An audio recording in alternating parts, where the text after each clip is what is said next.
Hi, I'm JJ. Welcome back. So this is Summer of Sport, and I posted it. I filmed the video earlier in the week, but I'm waiting to post it till today because tonight, as this airs, is the WNBA All-Star Game, and I am representing Paige Beckers and Nafisa Collier are my two favorite players besides Asia Wilson. But Nafisa and Paige are going to be on the same All-Star team, so I definitely know which team I'll be rooting for. So sorry, Asia. But I wanted to talk about the book that I finished a little bit earlier in the week. It's called The Bad Guys Won by Jeff Pearlman, and it is about the 1986 New York Mets. I wasn't planning on reading it, but I was at my comic book shop earlier in the week, and I asked the guy that I always talk to, who the cashier there, if he reads anything other than comic books, and he said only sports. And I thought that was perfect, since I did want to participate in the Summer of Sport, but wasn't sure what I was going to read. I am still going to be reading Coming Home, the autobiography of Brittany Griner, who is a WNBA star.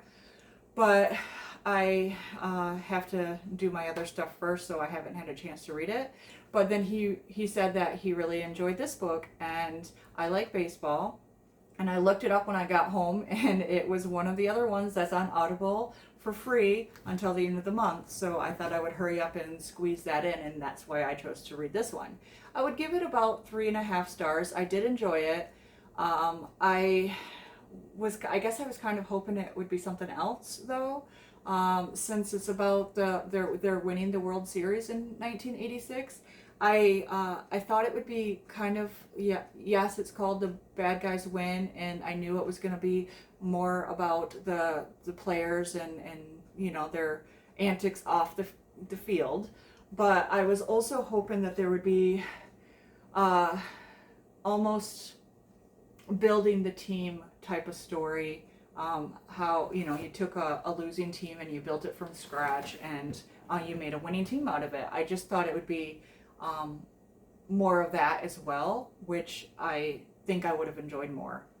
But I did enjoy learning about that time period. I grew up a little bit after that. I was too young to remember these, but I grew up a little after that when I started following sports and stuff. So I knew some of the players, like I do know who Darryl Strawberry is. I didn't know who Dwight Gooden is, but I didn't know their stories. I just remember at the time my uncle being a huge Darryl Strawberry fan until he wasn't, and I never really understood the context there. So that was just kind of interesting to see these bad boys and what they were like. And the parts that I did enjoy were actually I enjoyed the rivalry. I love rivalries in sports. Like they fascinate me, especially like fan culture and all that stuff. So just to see, yes, you had the cross city rivalry between the Yankees and the Mets. Like that was cool.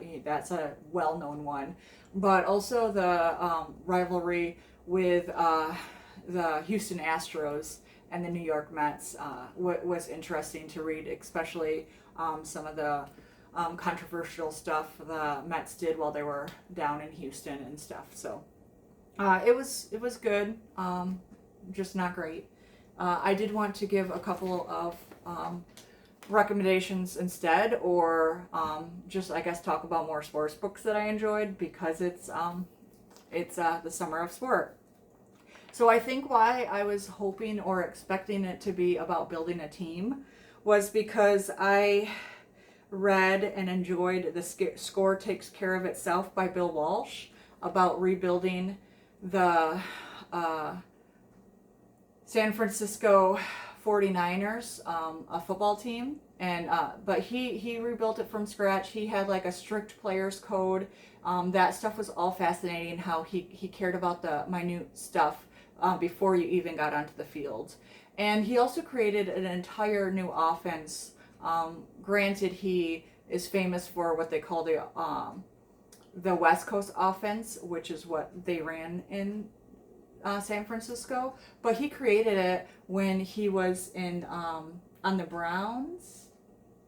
Yeah, Cleveland Browns. And so I just think that's interesting that they call that the was it the, now I'm pretty sure it was the Browns, but then I was starting to debate if it was the Bengals because it was in Ohio, but was it Cleveland or Cincinnati? Now I'm not sure, so don't quote me on that one. Please don't come at me for that one. But he coached there first, and then he got the job out west, and he used that offense out there. So I just really liked the team building. And there's actually a book, I didn't write it down here, so I don't know, I'll have to look up what the author's name is, but the Culture Code actually had a chapter in there about the Spurs, the San Antonio Spurs, which is a basketball team, NBA basketball team, and Coach Popovich, it's about him creating a culture there, very similar to kind of what Walsh was doing in the late 80s with the 80s with the 49ers. Popovich was doing with the Spurs, creating an entire culture that allowed them to win championship after championship after championship. So because I enjoyed all those, and then there was another one, Gridiron Genius, by Michael Lombardi, and that talked about multiple coaches because not only did it talk about Bill Walsh, but then it also talked about Bill Belichick, who later went on to coach for the Patriots. And so it was talking about, you know, building teams, what it takes to be a head coach and create this entire atmosphere for winning. And this is, you know, me personally, but I cannot wait for there to be a book about Dan Brown and what he's doing with the Lions. But, you know, that's a bias, me being from Michigan and all. But because I loved those stories so much about developing and the entire coaching atmosphere and building a team and what it takes to make champions, I guess that's what I was hoping more from the Bad Guys 1, but that's not what I got. And another two that I enjoyed, and these are about multiple sports, so this way you can kind of learn about all kinds of things instead of just like one particular sport if you're not into just football or just baseball or just basketball. But the cost of these dreams, like there's stuff about Michael Jordan, Tiger Woods, like all kinds of people who sacrifice so much to get on top. It's about their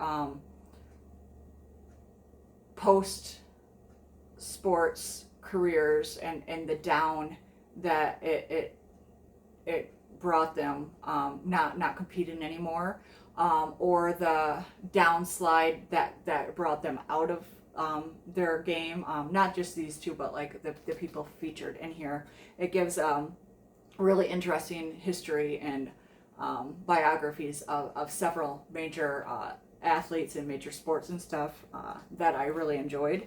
Another one was Gods at Play, and that one is by Tom Callahan, whereas the Cost of These Dreams was by Wright Thompson. I'm not sure if I said that earlier, but the Gods at Play was about historical moments in sports, like some of the best moments this sports writer got to be present at, and he got to write his experience and write the context of those big moments, and I liked that as well. And in reading these, I had learned the story about wrestler Dan Gable, and I then read his memoir or autobiography, Wrestling Life, and that guy had a fascinating life, like not just being one of the most winningest college athletes in high school and college athletes ever, but then went on to coach and one of the most winningest coaches, but he just also had a life. He was at the 72 Munich Olympic Games where the Israeli some of the Israeli athletes were taken hostage by some Palestinian terrorists, not at all related to anything going on, but to show that there's this continuing conflict between them. But he was there, and it was interesting to hear it from like an outside perspective of what it was like as an athlete during that time. And also, he had lost his sister to a very brutal rape and murder when he was in high school, which drove him to throw all of his attention and all of his grief into the sport, which made him not lose ever. He lost like one time in the 8 years that he played high school and in college. And just the stuff that he went through and everything, it was definitely worth the read. And I'm sure you might be asking on this video, I will have the thumbnail of me in a football uniform, because I actually was on a female tackle football team last spring. I didn't get to play long. I ended up breaking both bones in my forearm, and 2 weeks before the season, and had to have surgery and was out this season. And because of the cost of that and all that stuff, I just never I didn't rejoin the team this year. But I love sports. And another thing that you might not know about me is, while I was on the football team, I also do sumo. I haven't gone back since my arm and everything. I've kind of been anxious about hurting it again, but it's fully healed now after all the busyness of my life the last couple of months. With my new job and stuff settling down, I'm hoping to get back into sumo. And if you guys are interested, I do have a few clips from when I was practicing before that I can share with you, like I did my time in the forge. So if you're interested, I can do that. I also would love to be able to, once I get more into it, talk more about it, because it is another passion of mine. I actually joined football just to try to get better at sumo. I thought the two would help until I got hurt in one and couldn't do either. But I love sports. I love martial arts. Prior to sumo, I was I had a second degree black belt in Tang Soo Do, which is a South Korean martial art form, and I had studied Jeet Kune Do for a while, and Eskrima with the Filipino Eskrima sticks. I can't do either of those anymore because my club that I had been doing it at before is not there anymore, and I haven't been able to find another place that teaches it correctly, rather than just trying to make money and get people to do their stuff. So I love martial arts. I will probably be sharing a video later. I just ordered a sumo book called The Way of Salt. So when I get that in, I'll probably do a whole either martial arts video about why I even got into sumo, or maybe just a sumo video specifically, or anything.